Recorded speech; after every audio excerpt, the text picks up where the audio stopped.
Hi everyone, hope you are doing well from wherever you're watching this channel, depending on your time zone.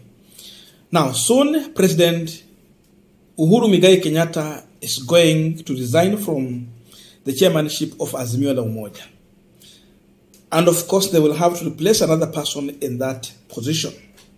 The other emerging news is that Kalonzo Musyoka is pushing for the Azimio la Umoja to appoint him as the next chair after Uhuru Kenyatta has exited the scene. And that is also meant to lay ground for Kalonzo Musyoka in preparation to run for the presidency in 2027. So Kalonzo anajitafutia nafasi. And in as much this is coming out, again, Jubilee Party, which happened to be Uhuru Kenyatta's party, is coming out to again declare their interest in supporting Raila Odinga in case he will be on ballot in 2027. Murathe has spoken and he's very clear. If Raila will be on ballot, they're going to support him. And if we will have another person that is going to support, then they will go with that side. Again, Jeremiah Kioni, Jubilee Party Secretary General, he is speaking the same. That's the current move. And this is coming out at a time when we have had the expose from Babu Owino and the other team that was playing around Raila Odinga campaign in 20 yenye imeisha tu ya juzi. There's something Babu Owino said, but still Jubilee Party is coming out to say this. So I don't know what they mean by this, but let us go through what David Murathe said. I'm quoting him. If someone else will not rise, then Raila remains our candidate. Mount Kenya needs someone they can trust. And as of now, Raila is the only person they can follow. For in 2027, they will have hated President Ruto more. The truth of the matter is that in 2027, many people are going to hate William Samoei Ruto. The only way he can make to presidency is through the deep state, if it exists one. If not, he will not become the president in 2027. He might lose that election. This is what Jeremiah Kioni is saying. Certainly, there would be more people announcing their plans to run in 2027. The fact that Mr. Wamalwa and others want to run does not take away their fact that Raila remains our preferred presidential candidate. Remember, Eugene Wamalwa has declared his interest to run in 2027 using the DAPK party. Kalonzo Musyoka is also there. So these two are telling Kalonzo Musyoka and Eugene Wamalwa, in as much they have interest to run in the next election, their hope is still in Raila Odinga. That means Jubilee Party still has interest to go into a coalition with ODM Party and other willing partners for the next general election. So what's your view about this? As of now, Raila Odinga, I think, I got 77, Give it 5 years, I think it will be 82 years. But again, we have his brother.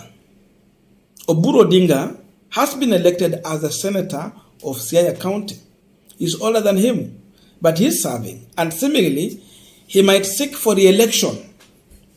So in as much we want to look more on the age of Raila Odinga, again, we talk about the US President, Joe Biden. So what matter is not age. What matter is what you can do. And again, how long have you been in power? Because mtu mwingine ataanza kusema, tunaongea kuhusu watu in Africa wenye wamezekea kwa power. It depends how long have you served in power. Sindio? Now, going forward, there are other factors beyond people declaring their interest in presidency. And we want to focus on those factors to tell really if other forces will come into play and what might turn out in case they come. But before we go deep into that, just a quick request for those who are watching and you are not a subscriber, please consider subscribing. Our channel subscribers, thank you so much, and all our viewers, please give this video a thumbs up. Thank you, and back to this discussion. Now, Kenyan politics is now one of the most expensive, especially when it comes to campaign. If you don't have enough resources to campaign, forget about Kenyan politics. Even an MCA will need a well-oiled campaign for her or him to win that election.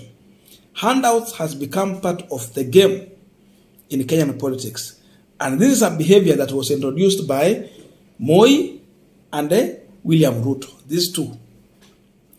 Hao ndio wameleta hii shida and the cancer of handouts in this country. And because of this, for any serious presidential candidate to stamp an authority in any election, you have to consider resources. So for Kalonzo Musyoka to come on ballot, and that's the reason why you see these people are talking about Raila Odinga, because they know when it comes to campaign, Raila will have money for campaign. Raila will have money. Resources for campaign is not a problem for Raila Odinga. But if you talk about Kalonzo Musyoka, the first thing that might put Kalonzo Musyoka out of the equation is campaign resources. Actually, for a serious campaign, you need around 4 billion. If less, should be 3 billion. So, before Kalonzo Musyoka going for negotiation to be the presidential candidate, the first thing that they will ask him, how much do you have? So if Kalonzo Musyoka will raise around 3 billion, then they can support him. Lakini kama anakuja na nusu bilioni, I think it will be very hard. So that's the first thing. Eugene Wamalwa is talking about being on ballot. I don't think even if Eugene will even raise 1 billion, he will not. He might not. So that's the first problem. And this is my first reason I believe that Jubilee Party is now declaring to support Raila Odinga because they know Raila will have enough money for campaign. But for Kalonzo, he might not. But again, what will change in 2027 if William Samoei Ruto, through the deep state, made his way? Will someone just risk his money, put it in a campaign, and another person is prepared to rig the election? That's another question. And because of this, my thinking about 2027 election, by Raila Odinga supporting Kalonzo Musyoka, it might not change anything, but at least they will have elevated the Kalonzo Musyoka somewhere, because Ruto is here. But to deal with the Ruto in a proper way, because many people will not be happy with this leadership. Kalonzo should be on ballot, but on wiper ticket. And he need at least 1 billion to run a serious campaign. He's not running to win, but to change the equation. Raila Odinga should be on ballot. Run his campaign maybe as not as ODM, but he ran a coalition. And then, if Eugene want to run, they should allow him to run, so that he can split some votes, maybe zile zinatokanga zinatokanga Bungoma and Trans Nzoia. Then at least these people should have a prior agreement that they push to the end so that we can have a runoff. And in the runoff, then Kalonzo, Eugene, and Raila Odinga can come together to face with William Ruto. I think from there, they might have a game changer. But if they use the same formula they have used, and then the election was rigged, then they might not change too much. But now having this several candidate, and they play their politics successfully, then they can push these people to a corner and force a runoff or a rerun. Is it rerun or runoff? Something like that.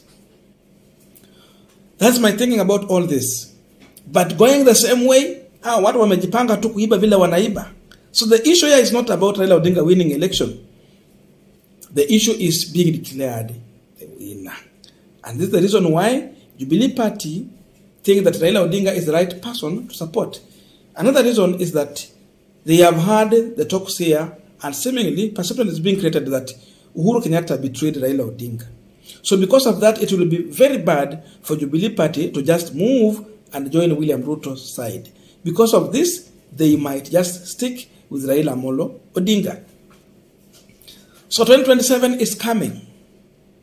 I don't know your view about this, but I'm just giving my random view concerning that, because I know many things are going to happen, many changes will happen, and everyone will be fighting to pull numbers toward their side. But in my view, I think a coalition will not be good. Again, someone will tell us that history has taught us that no president has served for one term. It is true that they will get in and second term will be stolen. But another truth is that for any election in Kenya, a sitting president has had a hard time to sell his candidature for the second term. But again, William Ruto has proved that at least he has broke the ceiling that in Kenya, it is very easy also for a deputy president to become a president. But again, using this, we can say also, Ruto can also serve another history that he will be the first president to serve for one term and go home. So possibility for Azimio to get to power is there if they rearrange and organize themselves properly and send this government home once and for all, because they have already proved that they are failing unless something changes somewhere.